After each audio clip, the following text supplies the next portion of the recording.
Irmãos da paz do Senhor, meu nome é Felipe, também estou aqui representando o canal da Juventude Renascer e queremos dar continuidade ao projeto de leitura bíblica sistemática.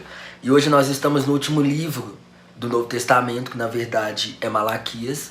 Mas eu gostaria de convidar você que não nos segue, passe a nos seguir, ative seu sininho, que você possa receber as notificações e aguarde a nossa vinheta.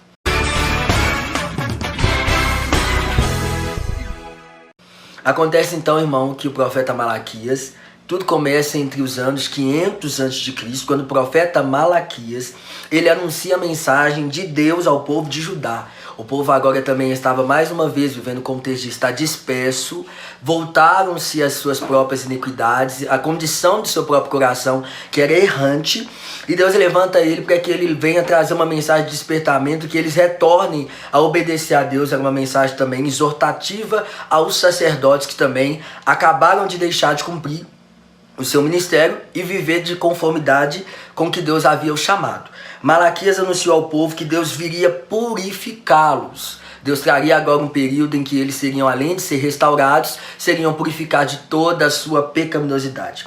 Aqueles que se arrependessem e voltassem para Deus com o coração convertido, novamente se tornariam seu povo. Isso tem a condição de que Deus, por ser santo, ele quer que o seu povo também adote esse hábito de ser santo como ele é. Ou seja, quando o povo deixava de obedecer às leis morais de Deus, e Deus se afastava desse povo, e agora esse povo perdia a identidade de que era ser o povo de Deus. É por isso que eles caíram em várias situações, intercorrências, eram levados cativos, porque Deus só tem um compromisso com o seu povo. Em evidência, esse livro também nos ensina que Deus, ele tem aliança com o seu povo. E ele tem com seu povo um compromisso eterno. E é por isso que todas as vezes que Israel sai do prumo, ele tenta de certa forma trazer esse povo de volta à obediência, guardar os seus princípios, para que as suas promessas continuamente sejam estabelecidas. E mesmo depois de serem reconduzidos várias vezes, Deus trazia eles de volta, eles ainda voltavam às suas obras imorais. Mas isso também nos mostra como Deus é longânimo, como é grande a sua misericórdia. Não é por merecimento, como está escrito em Romanos, a salvação é pela graça, isso não vem de nós, é dom de Deus para que nós não possamos desobedecer. Não é por meritocracia, não é por esforço humano, é o próprio Deus na sua condição de misericórdia que tem poder de restaurar o seu povo. Uma observação é que também Malaquias ele é o último profeta a profetizar no Antigo Testamento. E depois dele há 400 anos de silêncio. E depois vem João Batista, trazendo um prenúncio, na verdade, do Messias. Alguns creem que Malaquias ele profetiza que Elias viria preparando o caminho para o Messias, e que provavelmente é a condição da manifestação de João Batista, que veio e preparou o caminho para o Mestre. Os israelitas tinham dúvidas acerca do amor de Deus devido àquilo que eles estavam colhendo por causa da pecaminosidade. Eles achavam que Deus não estava, de certa forma, amando eles de verdade por permitir eles passarem por aquelas dificuldades. Mas eles tinham dificuldade em reconhecer que o erro estava em si próprio, e que nós devemos também analisar, o conceito das nossas escolhas e das nossas inclinações, pois aquilo que o homem plantar, ele com certeza colherá. E Deus também mostra o seu cuidado que havia sido manifestado de anos e anos com o seu povo, que eles não estavam, de certa forma, sendo grato a isso. Porque todas as vezes eles procuravam alguma situação para tentar mostrar para Deus que Deus estava sendo injusto, que Deus estava sendo de certa forma equívoco, mas na verdade eles estavam colhendo a escolha que era da condição de seu próprio coração. Deus fala com o seu povo que havia se aborrecido com o irmão de Jacó, que no caso era Esaú.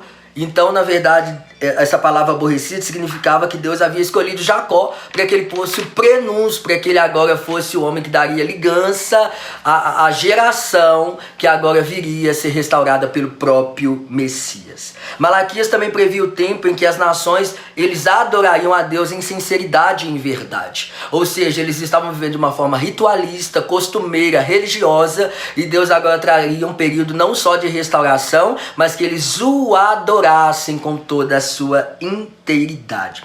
Os sacerdotes haviam se corrompido, e Deus também queria trazer esse consenso para que os sacerdotes se arrependessem das obras que eles estavam fazendo. Outra coisa também que o livro de Malaquias nos ensina a respeito da fidelidade a Deus.